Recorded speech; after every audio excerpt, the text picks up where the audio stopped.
So anyway, guys, all right, we are recording now, and we've got Jenn Richardson here to talk about using Instagram and having it make an impact both in your personal business and then teaching your new coaches how to use the platform as well in order to increase the number of prospects you have and kind of taking them through the funnel of attracting, connecting, and inviting to challenge groups. And so I'm going to go ahead and turn the time over to you, Jenn. Appreciate you being on our mastermind this morning and leading us through this training. Thank you.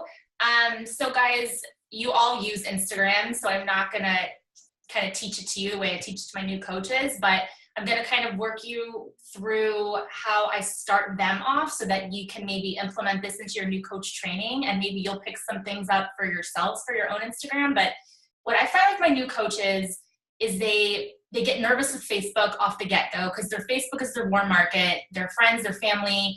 They're nervous to share selfies. They're nervous they're going to annoy people. So I usually get them over to Instagram like immediately from beginning of signing up. But not just if they don't, even if they feel comfortable. Like they might completely feel comfortable, but your warm market taps out pretty quick for most of us. I mean, I didn't have one at all. My warm market was not interested. And so I had to move quickly to my cold market. And a lot of my coaches are in that boat. So what I do is I have them set up an interest list of everything about them that does not pertain to fitness or Beachbody or anything in our realm. And what I found over time is the things that people are going to connect with are not the fitness related things. They're going to connect with you for something else. They're going to develop a relationship with you, and then they're going to decide they like you because of those things and then want to get involved with your group. So it sounds so basic, but most of my new coaches come in, they have no idea what that means. Or they'll tell me I have nothing interesting about me. Like I don't understand that. So I try to set them up with some possible topics, things that I'm interested in that maybe I don't do, but I enjoy. And I make them pick a minimum of 10. And I actually just did this exercise in my team page the other day. I opened it up to everybody, and it was so interesting seeing the girls that were kind of like, there's nothing. And then they were like, well, I like anime.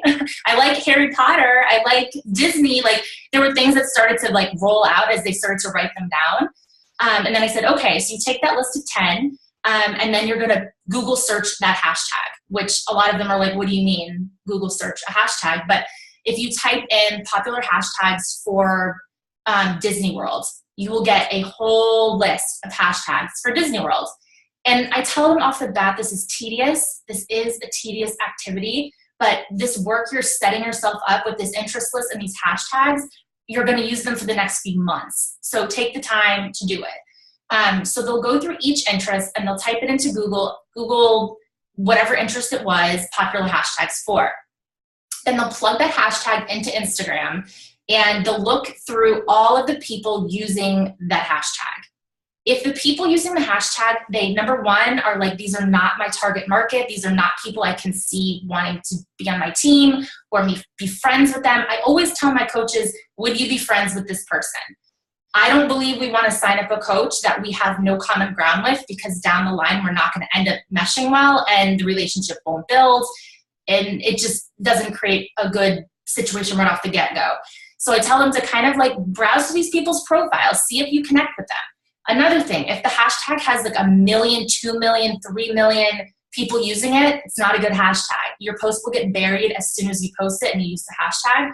So like a lot of my coaches, a common thing that I see when they do is when they first do this list for me is they'll use hashtags like InstaFit or like positivity, gratitude, thankful. And these are too basic of hashtags.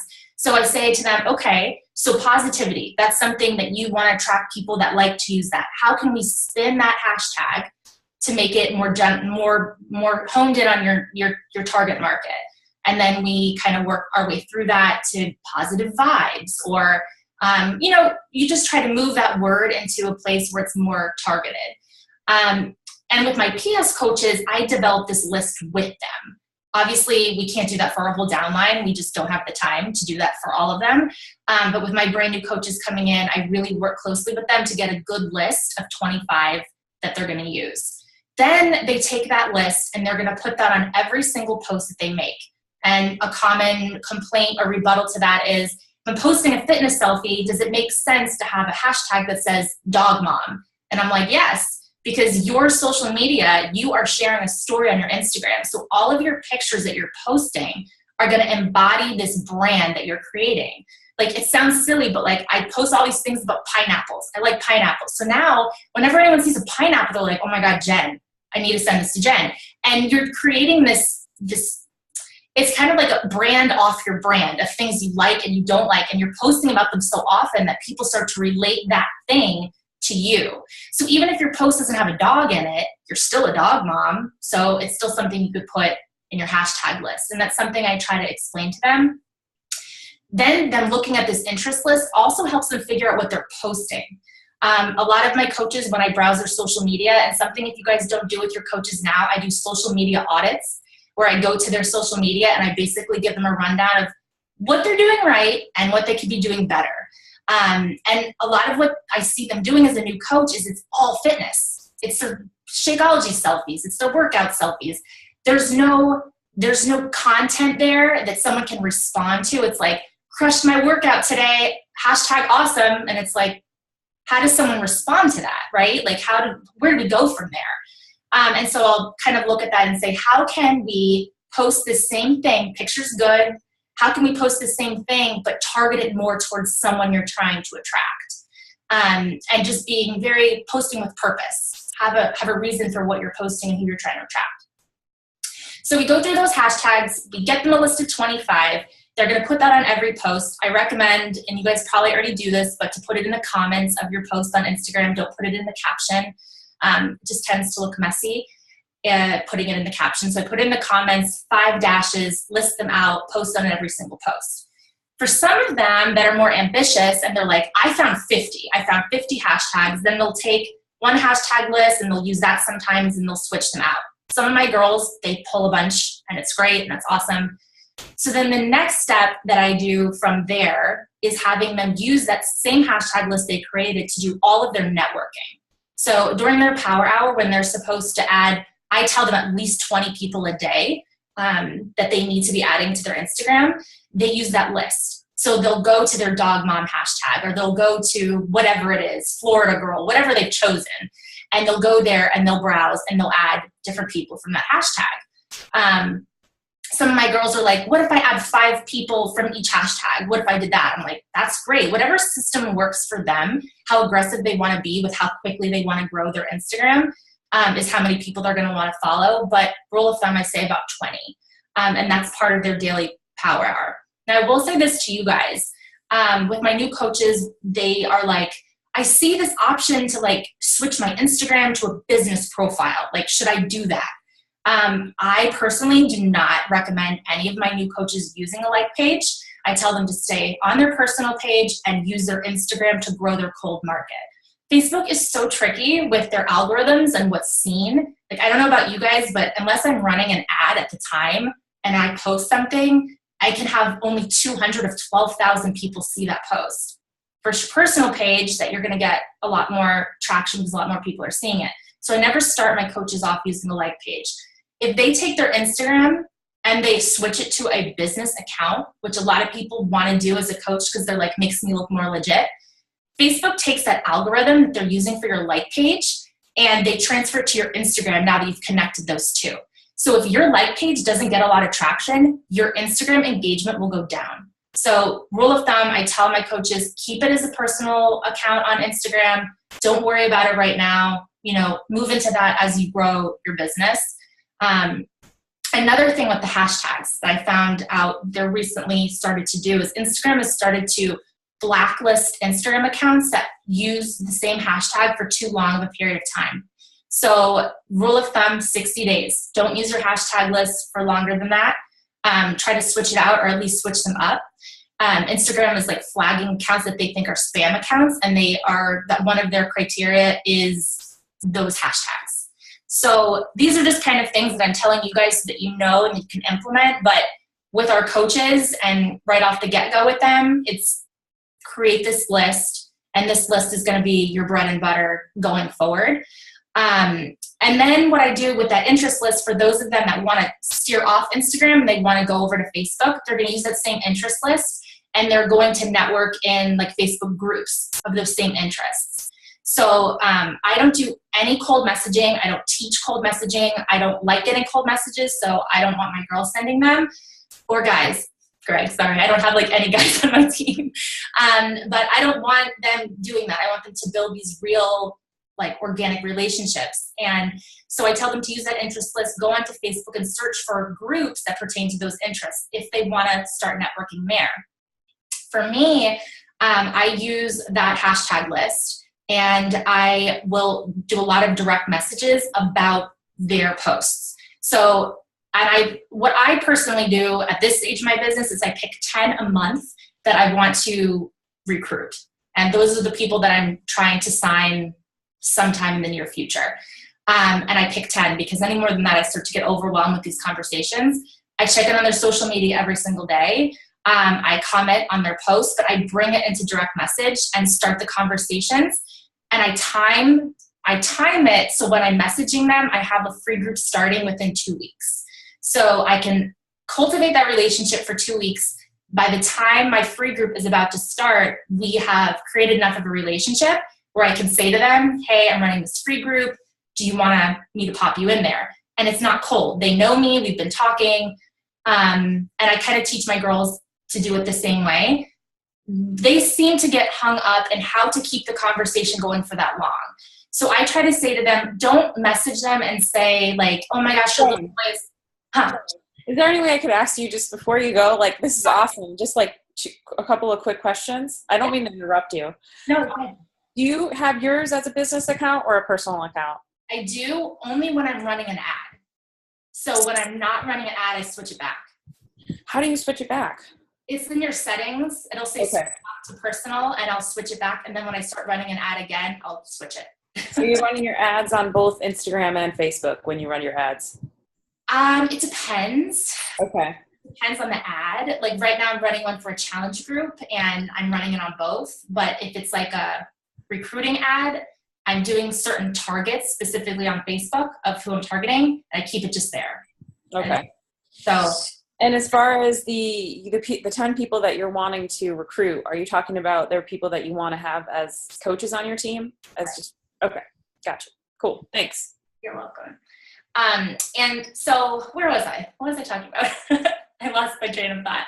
You were talking about how when you're cultivating relationships 2 weeks prior, and the free group. Your girls get caught up in how to keep the conversation going as to what you recommend they do is ... Thank you.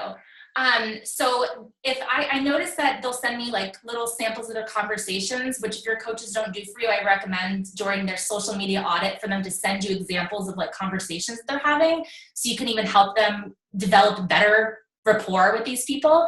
But a lot of times they'll ask a question like, oh, or they'll say, your little boy is so cute. How old is he? And then the person answers, he's 5. Where do you go from there? You know what I mean? Like they're not asking a question that you really can like dive a little bit deeper into it. So I've noticed that depending on the person that I'm reaching out to, I really try to pick a topic that's engaging to them. For example, I've been going through all this thyroid stuff for a couple weeks now. So a lot of the people I'm interacting with are also people who have thyroid problems. I usually start there. That's usually where I go. I'm like, what supplements are you taking? Or how long have you been dealing with this? What have you found about food? Like something that is going to get them going, something that's going to really get them talking. Before that, I had this whole thing with co-sleeping. Like my kids are a little bit older now. It's kind of non-traditional that they still co-sleep, but it was a huge starting off point with other crunchy mommies to talk about this. And I found that I could really get to know them and then share, kind of be more personal, and the conversation would get deeper quicker than if the conversation was like, I love your jeans, where'd you get them? Because after they answer the question about the jeans, it's hard to keep going from there. So I just try to train them on conversations of what kind of question to ask when you're crossing it over. And that person that you're reaching out to, of my 10, are people that I feel like a strong connection with. Like, you know, you go to someone's Instagram and you're like, I could totally see myself being friends with her. Like, I'd want to hang out with her or him or whatever. I'd want to hang out with them. Those are the people you write down for the 10. those people that you really feel a connection with, because the conversation will come a lot more naturally. But the 10, I focus on every day. I check in on them. For my free groups, try to cultivate those relationships. That's like a separate 20. And I check in on them maybe 3 times a week. So it's not as much engagement, but it's still an engagement where when I go to invite them to the free group, they're interested. And another thing about the free groups, they relate directly to my niche market. So I don't run a free group that doesn't pertain to my niche or who I'm trying to attract. We just ran a yoga challenge. I'm really into yoga. That's like my thing right now. That's kind of what I'm building my business on, is Beachbody On Demand's yoga studio. And so I've reached out to a lot of yogis, a lot of people that are beginning yoga. I'm not going to be able to transfer a 10-year yogi to Beachbody On Demand. Probably is not realistic. But having these people that are just getting into yoga, those are the ones I'm targeting. So I was talking to a group of 20 girls before my yoga challenge, and 18 of them ended up joining it. So the number is good if you're targeting them correctly, and I found them through hashtags. I was going like yoga beginner, yoga newbie, like those kind of hashtags I was finding these girls through and talking to them for 2 weeks. So how I transition that Instagram networking and, growing your net and widening your network out, and how I translate it into business is through the free groups. And what hashtag I'm targeting for those 2 weeks is going to be directly related to what free group I'm running next. And that's kind of how I teach my girls to do it too, to focus on a certain interest group for that period of time, since we're having our free group. And then we time our calendars so that after the free group, we have a challenge group that starts 2 weeks after that. So you're able to continue to cultivate that relationship during the course of your free group and then bring them into the paid challenge. So it's kind of my little Instagram system in a nutshell. If you guys have questions or anything.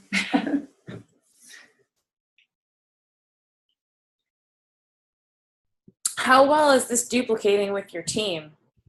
They're doing really good with it. I've just found such a disconnect with them with Facebook. Like I would see them just not posting. And then when I really got into it with them, I'm like, what's the deal? And they're just like, I don't know. Someone was really mean. Like one of my friends unfriended me or whatever. And I'm like trying to think of like, how can I get them to grow and to post in a place they feel safe? And I feel like after a couple of months of them working Instagram, they just get more confident to post over on their Facebook for their warm market, But also I feel like it's a lot harder to network with cold market on Facebook. I feel like Facebook doesn't make it as easy to navigate. Like cold market people outside of like interest groups, like it's harder to connect. So for a lot of my girls, once they tap through their warm market, they're like, where do I go? And so from the beginning, 30 days in coach, if they are growing their cold market out, by the time they've tapped out of their warm market, they have somewhere to go. They have something to do. You know what I mean? So are you implementing this as a part of your training in their very beginning of them becoming a coach, or you do like a 30-day and you have them go to their warm market first, and then the next 30 days of your training is the Instagram training? Yeah, that's what I do. The second one. The second one. Yeah. Okay. Jen, how have you formatted this in terms of the training? Is it part of your, coach basics? I know you kind of do what you call, social media boot camp. At what point do you introduce them to these principles? It's that 60-day mark. So my new coach training is a 90-day process. The first 30 days, it's really their warm market. I tell them to go through their friends list. Again, tedious, and write down every single person in one category that's a potential coach that they could see joining their team, and the other category is a potential customer. And I want to see a list of like 100 people. That's what they do the first 30 days. And then I tell them I want to see them posting daily, a shake or workout. So that's their first 30 days is them.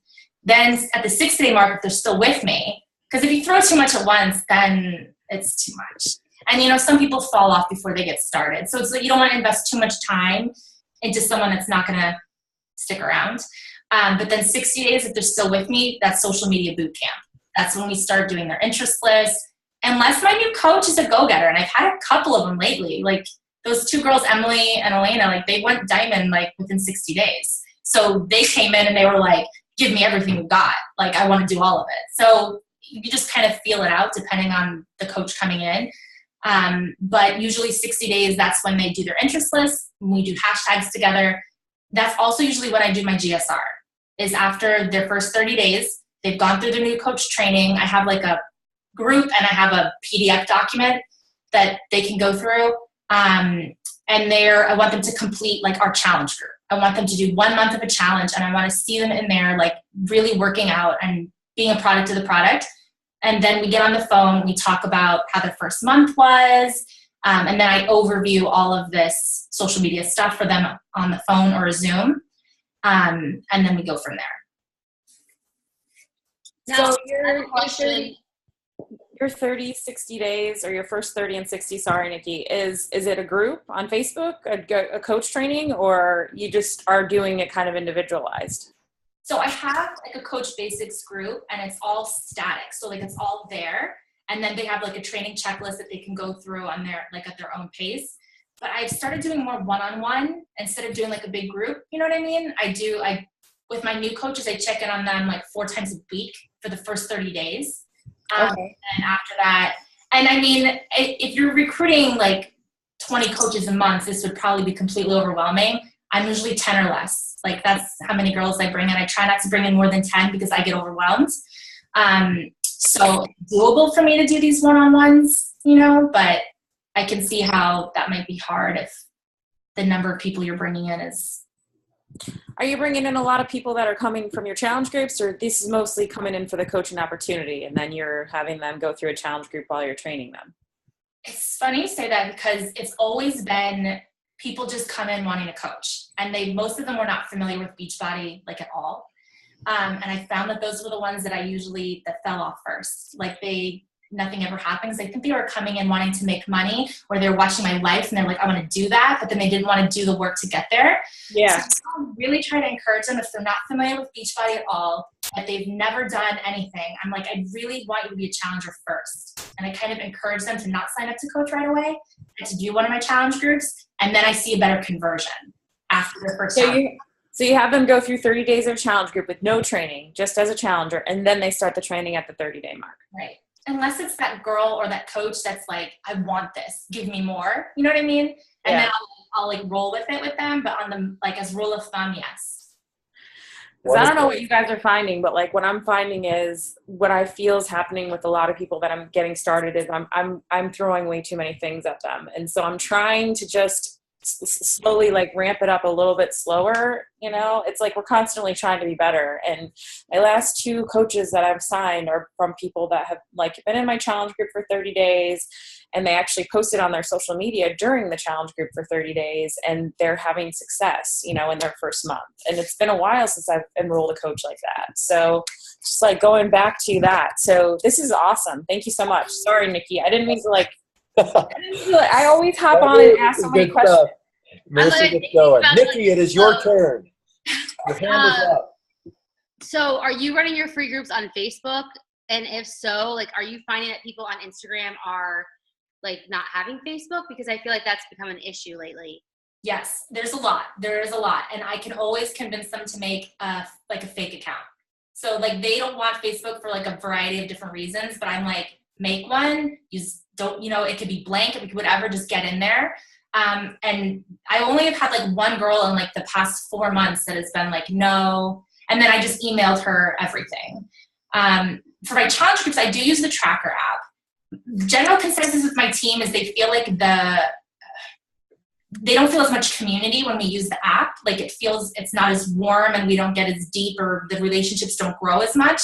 But I use it for tracking purposes with my challenge groups. With our free groups, they're usually so, I don't know, like interactive. Like this next one we're doing is a crunchy living group. So we're going to be doing like DIY stuff, how to make your own like cold remedy medicines and stuff like that. You know what I mean? And so to put that in the challenge tracker app, the connections don't build as well.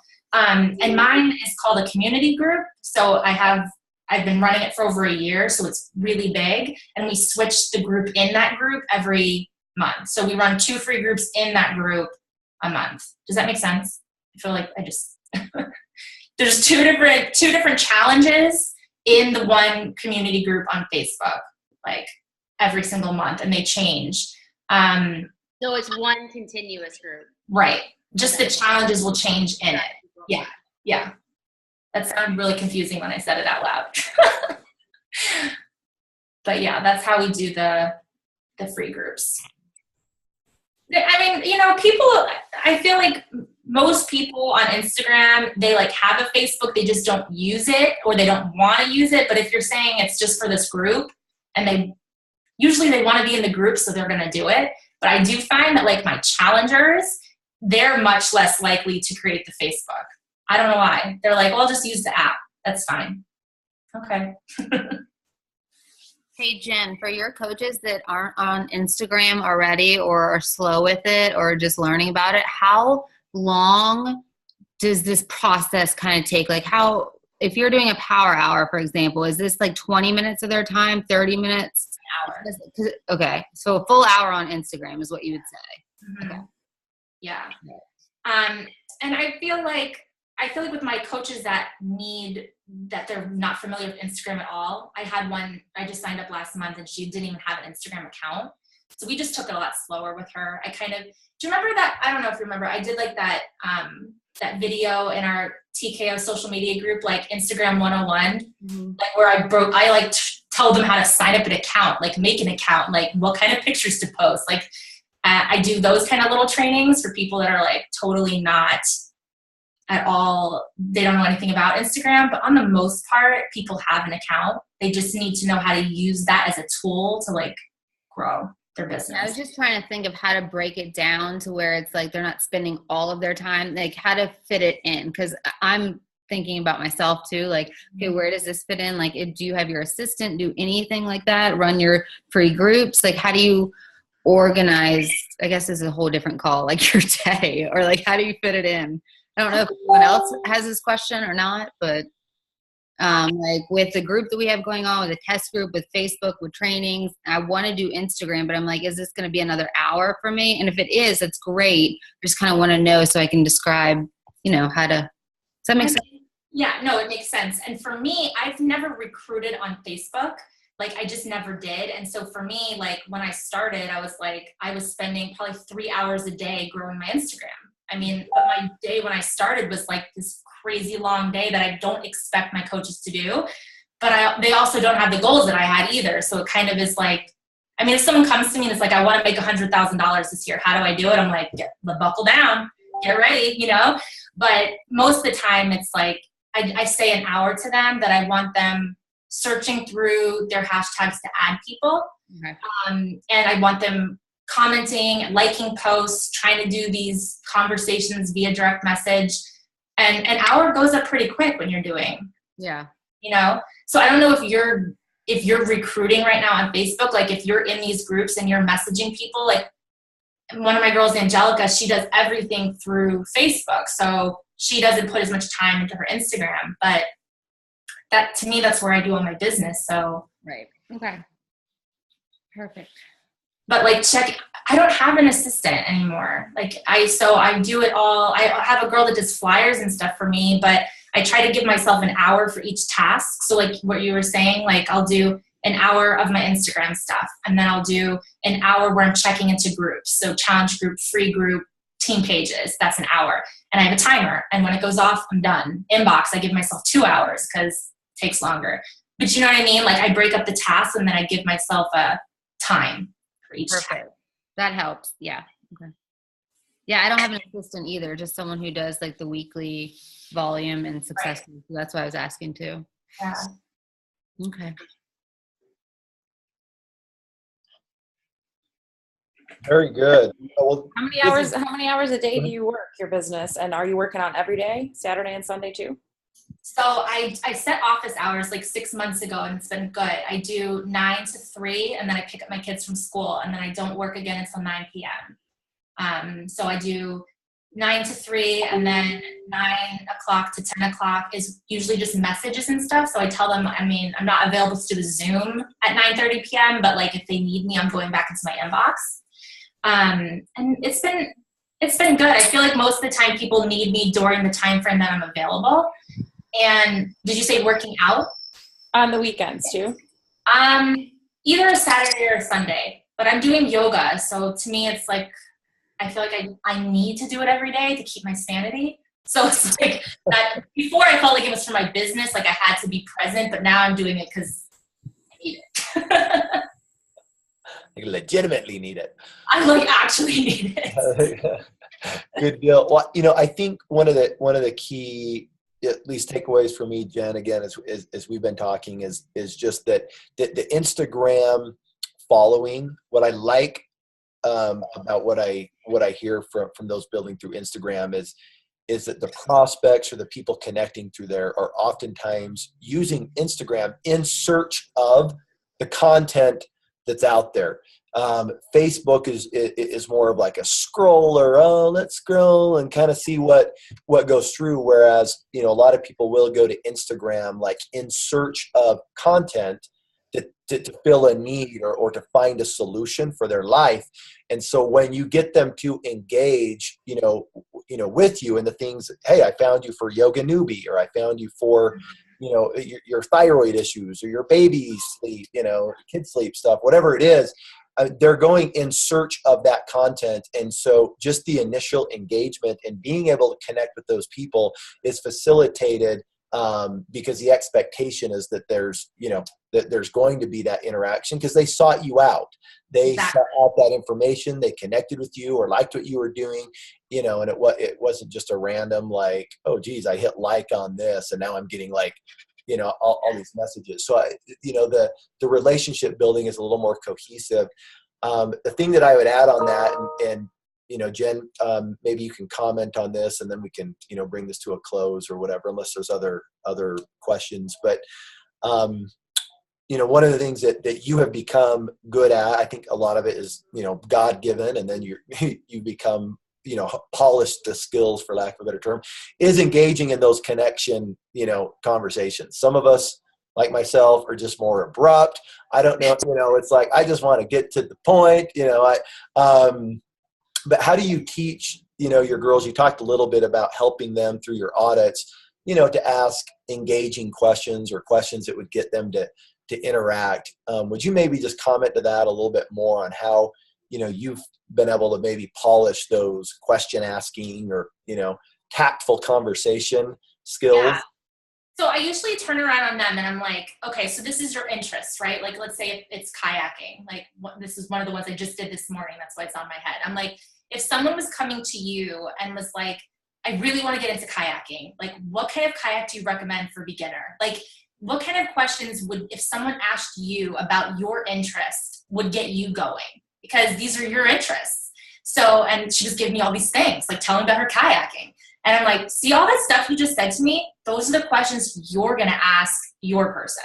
You're going to ask those questions. She's like, well, I know them. I'm like, yeah, but it's someone else's opinion. You might learn something too from her opinion of this topic.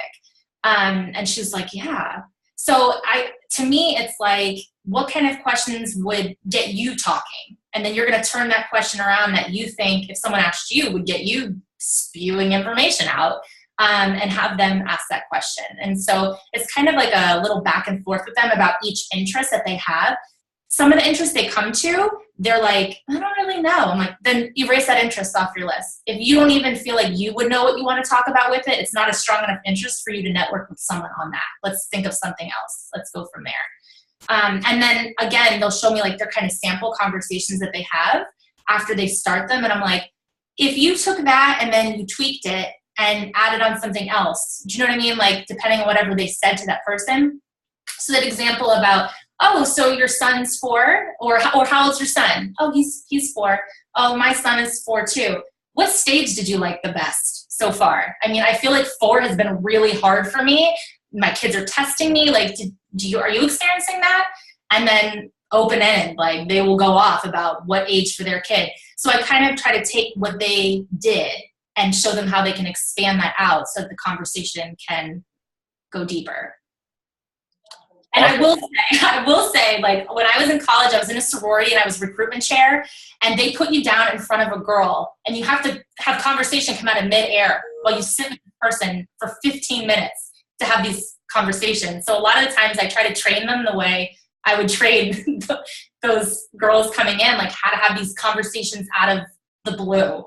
And that's how you do it. People like to talk about something they're interested in, but if you ask the right questions, you can get them talking for a while.